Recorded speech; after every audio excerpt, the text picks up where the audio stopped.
You have traded your actual identity for a borrowed last name. You walk into rooms, hand out business cards, and watch as heads nod in artificial respect. The doors open for you. The emails are answered immediately. You feel a surge of importance, a quiet arrogance that you have finally made it. But this feeling is a carefully constructed lie. You are wearing a mask owned by a corporation. If tomorrow morning an automated email severed your contract, you would instantly lose the laptop, the car, and the prestigious title you cling to. You would be stripped of the very things you use to define your worth. We are going to dismantle the most dangerous illusion of the modern professional world, the quiet, desperate belief that you are your job. I will show you why the respect you currently enjoy is merely rented and how to begin forging the only identity that no one can ever fire you from. The moment you sign that corporate contract, you are handed a new identity. You become John from Google or David from Amazon. It sounds heavy, it carries weight, it provides you with an instant injection of societal status that you did not actually have to bleed for. You wear this new designation like a shield, using it to navigate the world and demand attention. The modern man has forgotten how to stand on his own 2 feet, preferring instead to lean on the massive architecture of a conglomerate. The tragedy begins when you forget that this arrangement is entirely temporary. It is a marriage of convenience, not a bloodline. You start to introduce yourself at dinners and gatherings with your job title before you even share your passions or your character. Your entire sense of self becomes completely entangled with a company logo. When a man relies on a borrowed name to feel significant, he hollows out his own core. He becomes a hollow suit, entirely dependent on external validation. You must recognize this borrowed name for what it is. A uniform you wear to perform a task, nothing more.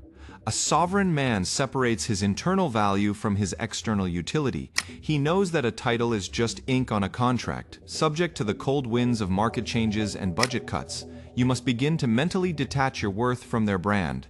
Your name standing alone without any corporate prefix must be the only foundation you build your respect upon. There is a quiet, comfortable sedation that comes with a high-paying corporate role. The salary is consistent, the benefits are comprehensive, and the path forward is neatly laid out for you. It is a golden cage, designed with just enough luxury to make you forget you are confined. You are given a routine that demands your energy but never your true potential. This comfort is the silent killer of ambition. It whispers to you that it is better to be safe and employed than to risk the wilderness of building your own empire. Years slip by inside this comfortable routine. The edge you once had, the hunger to create something strictly yours, slowly dulls. You look in the mirror one morning and realize you cannot tell where the company's vision ends and your own life begins. The fear of losing the steady paycheck paralyzes you. You become a manager of processes rather than a creator of destiny. You sacrifice your ultimate potential for the illusion of permanent security, trading decades of your life for a comfortable chair. True security is never given to you by an employer. It is generated by your own competence. You must wake up from the sedation of the golden comfort zone. Start viewing your current role not as your final destination, but as a temporary training ground. Extract the skills, learn the systems, and gather the resources. Maintain your edge by constantly pushing yourself outside the comfortable boundaries they have set for you. A comfortable man is easily broken when the environment suddenly shifts. They hand you the latest technology, a company car, an expense account, and an office with a view. Society trains you to view these items as trophies of your personal success. You sit behind the expensive desk and feel a sense of ownership over your surroundings. But this is a psychological trap. These are not trophies, they are tools of extraction. They are rented assets provided to you solely because they increase your output and keep you tethered to their machine. The danger manifests when you attach your ego to these rented objects. You begin to feel superior because of a laptop you do not own and a car you must eventually return. When a man's pride is tied to temporary privileges, he lives in a constant, subconscious state of anxiety. Deep down, you know that a single bad quarter or a shift in management can strip you of all these possessions in an afternoon. You have built a castle on land you do not hold the deed to. Sever your emotional attachment to the tools they provide. Use the laptop, drive the car, but never let them define your status. True power comes from knowing that if all the rented assets were taken away today, your capability to generate value remains completely intact. Build your own arsenal of skills, knowledge, and personal assets that remain yours, regardless of who signs your paycheck. The only security that matters is the asset of your own mind. Corporate culture demands conformity. It requires you to smooth out your rough edges, to speak in sterile buzzwords, and to align your personal opinions with the current public relations strategy. Over time, you learn to suppress your authentic voice in favor of the accepted corporate dialogue. You stop saying what you actually think and start saying what is strategically safe. It happens so slowly that you do not even notice the gradual disappearance of your individuality. The emotional cost of this daily suppression is immense. You develop a split personality, the sanitized version you present at the office and the exhausted, empty shell you bring home to your family. You stop pursuing outside interests because the mental bandwidth required to maintain the corporate facade drains you entirely. You become a perfectly optimized gear in someone else's engine, but you forget how to operate as a standalone machine. You have successfully erased yourself to fit the mold. Reclaiming yourself requires deliberate friction. You must carve out spaces in your life where the corporate rules do not apply. Dedicate time strictly to your own thoughts, your own projects, and your own physical discipline. Stop filtering every aspect of your life through the lens of your employment. Speak your mind clearly when outside the office walls. You must protect the core of who you are with absolute ruthless aggression, refusing to let the sterile environment consume your humanity. You sit at the head of the conference table and people listen. Your directives are followed, your emails are prioritized, and vendors treat you with utmost deference. It is intoxicating to feel this level of influence. You begin to believe that this respect is directed at your character, your intelligence, and your personal magnetism. You confuse the authority of the position with the authority of the man. You think they are bowing to you, but they are only bowing to the chair you occupy. This illusion is brutally shattered the moment you step down or are forced out. The phone stops ringing. The urgent emails cease. The vendors who laughed at all your jokes suddenly cannot remember your name. The realization that the respect was entirely transactional can destroy a man's psyche. If your entire self-esteem was built on the artificial reverence of subordinates and clients, the sudden silence will crush you. You will realize you were never a king. You were just wearing the crown for a day. Demand respect for the weight of your character, not the title on your door. Operate with such high integrity, competence, and reliability that people would follow you even if you were stripped of all formal authority. Look at the people around you and ask yourself who would still take your call if you had nothing to offer them corporately. Focus entirely on becoming a man of undeniable substance. Titles are given, but true respect is forged in the fire of your own actions. The phone in your hand feels like an instrument of ultimate influence. You dial a number, state your corporate affiliation, and invisible gates immediately unlock for you. People drop what they are doing to assist you. It gives you a profound sense of power to know that your voice commands action across different industries, but you are actively ignoring the stark reality of why they are answering so quickly. They are not responding to the man holding the phone. They are submitting to the multi-billion-dollar entity you temporarily represent. Now imagine conducting a brutal experiment. Imagine dialing those exact same numbers 2 days after you resign or get fired. You introduce yourself with just your first and last name, stripping away the corporate prefix. The silence on the other end of the line is deafening. The excuses start flowing. Suddenly, their schedules are too full to accommodate you. You discover in the harshest way possible that your perceived influence was entirely a mirage. This is the ultimate test of professional reality. It violently separates your true network from the company's network. Stop confusing the leverage of a massive corporation with your own personal gravity. You must start building relationships based on genuine respect for your competence, not the transactional value of your current position. Become a man whose personal call is answered simply because of who he is. You spend more waking hours with your coworkers than with your own family. You share morning coffees, complain about upper management, and celebrate small departmental victories. Over the years, you begin to believe that you have forged deep, unbreakable bonds. You convince yourself that these people are your brothers in arms, standing shoulder to shoulder with you in the trenches of the corporate battlefield. The deep emotional pain arrives the moment you leave the company. The enthusiastic promises to keep in touch fade into absolute silence within a matter of weeks. You realize with a heavy heart that those bonds were entirely circumstantial. They were held together only by physical proximity and shared corporate suffering. When the shared environment disappeared, the foundation of the entire friendship collapsed into dust. You must accept the inherently transactional nature of the business environment. Stop expecting permanent loyalty from temporary proximity.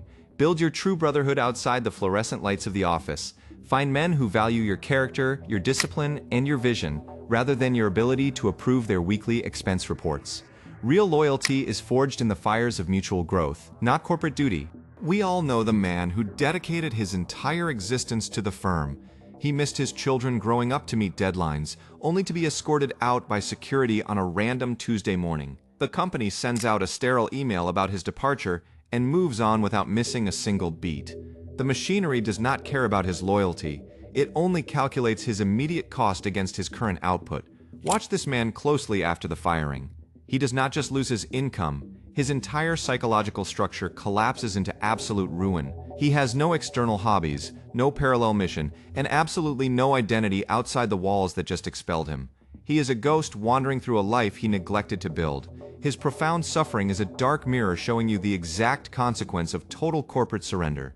Let his destruction serve as your ultimate awakening. You must never allow a single point of failure to dictate your entire identity. You are required to diversify your sense of purpose. Build physical strength, master new disciplines, and cultivate a side endeavor that belongs solely to you. Construct a personal foundation so wide and deep that when one pillar falls, your entire temple remains standing strong. The corporate machine keeps you hyper-focused on the next 3 months. You are trained to obsess over hitting this specific target, launching this minor project, or securing this temporary bonus. The sheer speed of the corporate treadmill demands your absolute attention, preventing you from ever looking up at the distant horizon. You are sprinting at full speed while remaining entirely stationary in your personal evolution. This manufactured urgency silently steals your life in 90-day increments. You put your head down to grind out another quarter, and when you finally look up, an entire decade has vanished into thin air. You traded the prime years of your masculine vitality for a series of artificial finish lines that absolutely nobody will remember tomorrow. You're burning your most valuable asset, time, for someone else's scorecard. You must step off the mental treadmill. Refuse to let their quarterly panic become your internal baseline for success. You need to define your own metrics for achievement, ones that span across decades and build a permanent legacy rather than just securing a temporary bonus check. Reclaim your long-term vision and start moving towards a horizon that you have chosen, untouched by the frantic demands of the corporate calendar. As you slowly climb the corporate ladder, the titles assigned to you become increasingly grandiose. You become a senior vice president or an executive director. The badge you wear gets much heavier, but the man standing underneath it often remains entirely stagnant. You're given a title that projects immense power, masking the reality that your internal capability has not evolved since your very first promotion. You start using the heavy title to compensate for your lack of personal evolution. You stop reading, you stop training, and you stop taking risks, assuming that the promotion proves you have already achieved mastery. You become a hollow shell of authority, demanding respect based on a title, rather than demonstrating actual leadership. You're hiding your incompetence behind the thick walls of a prestigious job description. The higher they elevate your status, the harder you must work on your internal foundation in the shadows. Never allow your corporate title to become larger than your actual competence as a man. You must continuously outwork your own resume. Stay brutally critical of your own skills and never let the comfort of a high-ranking position stop you from seeking out new arenas where you're still a beginner forced to struggle. The most terrifying exercise a modern professional can undertake is completely stripping away his corporate identity. Stand in front of a mirror and remove the impressive job title. Delete the massive company logo from your mental biography. When you strip away everything they gave you, you are forced to confront the raw, unpolished reality of who you actually are. Most men avoid this silence because they fear finding absolutely nothing underneath the suit. This deliberate shedding exposes a painful vulnerability. You realize that you have spent the last decade optimizing your life for a system that does not love you back. You have memorized their procedures, spoken their language, and enforced their rules, but you have neglected to cultivate any unique value of your own. The realization that your entire self-worth is artificially propped up by a paycheck is a heavy, suffocating truth to carry. Embrace this profound discomfort. It is the necessary fire that burns away the artificial layers of your ego. Once you shatter the illusion of your rented status, you finally hit the solid ground of reality. From this exact point of zero, you can begin the grueling work of constructing an identity that is bulletproof. You must be willing to feel completely insignificant today in order to become truly unbreakable tomorrow. You must ruthlessly audit your actual capabilities. There is a massive difference between genuine competence and the mere ability to navigate office politics. Many men mistakenly believe they are highly skilled, when in reality, they are only highly adapted to the specific bureaucratic maze of their current employer. If your primary skill is sending perfectly formatted emails or managing internal compliance, you are deeply fragile. This overspecialization in useless corporate mechanics is a fatal flaw. The market does not care how well you understand the internal reporting structure of a single company. If that company collapses, your deeply niche knowledge becomes instantly worthless. You have become a master of a game that only exists inside one specific building. Outside those walls, you are functionally useless and entirely defenseless. You must pivot your energy toward developing undeniable, transferable skills. Focus on mastering negotiation, deep focused work, effective communication, and the raw ability to generate revenue from scratch. These are foundational pillars of worth that translate across any industry and any economy. When your competence is universal, you stop fearing termination because you know you can thrive in any environment. You become the asset itself. Breaking free from the corporate matrix does not require a dramatic, impulsive resignation. That is the fantasy of the reckless. True liberation is calculated and silent. You must begin constructing a parallel path while still operating within their walls. Continue executing your daily duties flawlessly, but redirect your mental surplus towards building an asset that belongs entirely to you. You are funding your own escape in the shadows. The sheer amount of intellectual energy you donate to making your superiors wealthy is staggering. If you simply harvested 20% of that daily output and applied it to your own endeavors, your life would fundamentally transform within a year. Instead of sinking into the couch after a demanding shift, you must treat your evenings and weekends as the sacred hours where your real empire is slowly built. Constructing this secondary foundation alters your entire psychological posture. You no longer operate from a place of quiet desperation, terrified of budget cuts.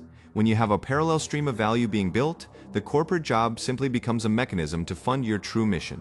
You reclaim your leverage, walking into the office not as a dependent servant, but as a silent architect biding his time. You must forcefully evict the employee mentality from your psychology. An employee seeks permission, waits for annual reviews, and hopes to be taken care of by the corporate parent. This is a subservient posture that strips you of your masculine agency. You must instantly reframe your relationship with your work. You are no longer an employee. You are the sole proprietor and chief executive officer of your own life. The corporation you work for is not your family nor your master.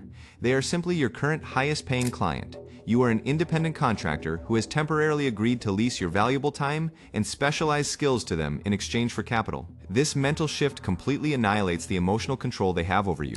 Clients can be replaced, contracts can be renegotiated or abandoned entirely. Operating as the CEO of your own name changes how you walk into a room. You stop asking for validation and start delivering agreed-upon value. You manage your reputation, your output, and your boundaries with the absolute ruthless efficiency of a standalone business. When you view yourself as a sovereign entity providing a service, the fear of authority dissolves, replaced by the calm confidence of an equal partner. The corporate world encourages a superficial form of human connection known as networking. It is a sterile exchange of business cards where both parties are silently calculating what they can extract from each other. These connections are deeply brittle, snapping the moment your job title changes or you lose access to the company budget. Stop wasting your energy collecting hollow contacts that will immediately abandon you. True influence requires cultivating genuine human bridges, entirely independent of your employer's logo. You must learn to provide exceptional value to other men without any expectation of immediate return.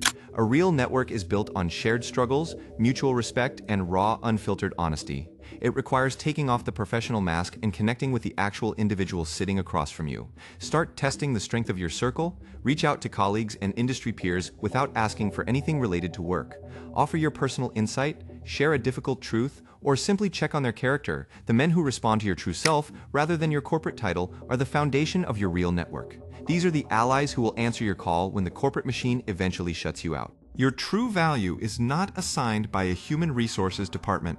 It is cultivated in the dark, through relentless discipline and the slow acquisition of mastery. When you rely on a company to validate your worth, you surrender your power to an entity that only views you as a line item on a spreadsheet. You must sever this psychological dependence entirely. Intrinsic value is the quiet confidence that radiates from a man who knows exactly what he is capable of, regardless of his current environment. Men who lack intrinsic value are easily manipulated. They accept disrespect, work exhausting hours, and compromise their morals simply because they are terrified of losing the badge that gives them meaning. They are hostages to their own rented status. You break this hostage situation the moment you realize that your ability to solve problems, lead others, and endure hardship is a permanent asset. They can take the desk, but they can never take the mind that earned it. Begin transferring your pride from your job title to your daily habits. Take pride in your physical resilience, your emotional control, and your ability to execute your word. These are the true metrics of a sovereign man. When your internal foundation is solid rock, the shifting sands of corporate restructuring can no longer destabilize you. You become a man who brings value to the room rather than extracting his value from it. The ultimate leverage in any professional negotiation is the absolute willingness to walk away.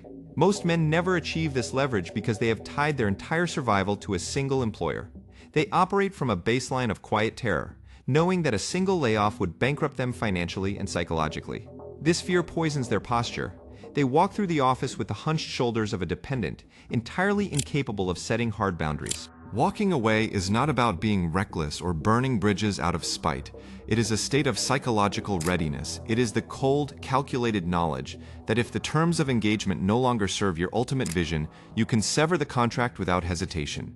When you build external skills and a parallel path, you manufacture this freedom. You stop operating out of survival anxiety and start operating from a place of calculated choice. This fearlessness changes the way you speak in meetings. You state the truth without filtering it through the lens of self-preservation. You demand what you're worth because you're fully prepared to go elsewhere to get it. Ironically, this exact detachment often commands the highest level of respect from the corporate machine. They recognize a man who does not need them, and they are forced to treat him not as a servant, but as a dangerous equal. You must become a mercenary of value. A mercenary is fiercely competent, highly disciplined, and completely detached from the emotional drama of the empire he currently serves. He fulfills his contract with absolute precision, but he never confuses the king's flag for his own soul. The modern professional must adopt this exact stance. You are a sovereign entity navigating their system to extract capital, skills, and resources to build your own kingdom. The corporate loyalist bleeds for a company that will replace him by Friday. He ties his emotional well-being to quarterly earnings that do not belong to him. The sovereign professional views the corporation simply as terrain to be navigated. He masters their rules, leverages their platforms, and executes his duties flawlessly, but his core remains entirely untouched by their internal politics. He is in the machine, but he is fundamentally not of it. Embrace this calculated detachment. Do the work with excellence, but keep your spirit completely and fiercely guarded. Stop seeking a sense of family in a place designed strictly for commerce. When you operate as a sovereign professional, you move with a quiet, lethal efficiency. You are no longer easily triggered by office conflicts because you recognize them as trivial games played by men who have forgotten who they truly are. Project yourself into the inevitable future. Fast forward 30 years. The modern emails are forgotten. The urgent quarterly reports have turned to dust. The titles you bled for have been handed to a new generation of desperate men. If your entire life's work amounts to nothing more than keeping someone else's machinery running, you will face a devastating reckoning in your final years. You will look back and realize you rented out your existence. The pain of unfulfilled potential is the heaviest burden an older man can carry. He realizes too late that he sacrificed his prime physical and mental years for an illusion of security. He traded his chance to build an authentic legacy for the comfort of a steady deposit and a false sense of importance. You still have the time to avoid this exact fate. You must start laying the bricks for a structure that will outlast your current employment. Your legacy is built in the quiet hours. It is forged in the projects you start with zero audience, the physical limits you push past, and the independent knowledge you acquire. Stop playing a finite game designed to end at retirement. Start playing an infinite game where the goal is the absolute mastery of yourself. Build a name that stands as a testament to your own capability, not a footnote in a corporate archive. Final evolution is the creation of the unbreakable identity. This is a man who has successfully detached his ego from all external titles, possessions, and societal markers. He does not need to announce his presence with a business card because his character speaks loudly enough to silence the room. He has walked through the fire of stripping away his artificial value and emerged as something entirely immune to corporate manipulation. When you achieve this state, the world around you fundamentally changes. You no longer fear the loss of status because you realize status was always an illusion crafted to keep you compliant. You walk into the corporate environment not as a prisoner, but as a temporary visitor. They cannot threaten a man who has already conquered his own fear of nothingness. You become deeply grounded, rooted in a soil that you own completely. The borrowed last name is finally discarded. You stand entirely on the weight of your own actions. This is the ultimate freedom, the freedom to engage with the world on your exact terms, bringing your unique force to whatever endeavor you choose. You are no longer a fragmented asset waiting to be utilized. You are a complete integrated man. Your identity is finally yours, and it is impossible to destroy. We navigate a modern world designed to turn brilliant men into obedient functionaries. They hand you a prestigious title and a comfortable salary to quietly purchase your silence and your potential. But the illusion is breaking. You now understand that the logo on your chest is simply a rental agreement, and the respect it commands is entirely hollow.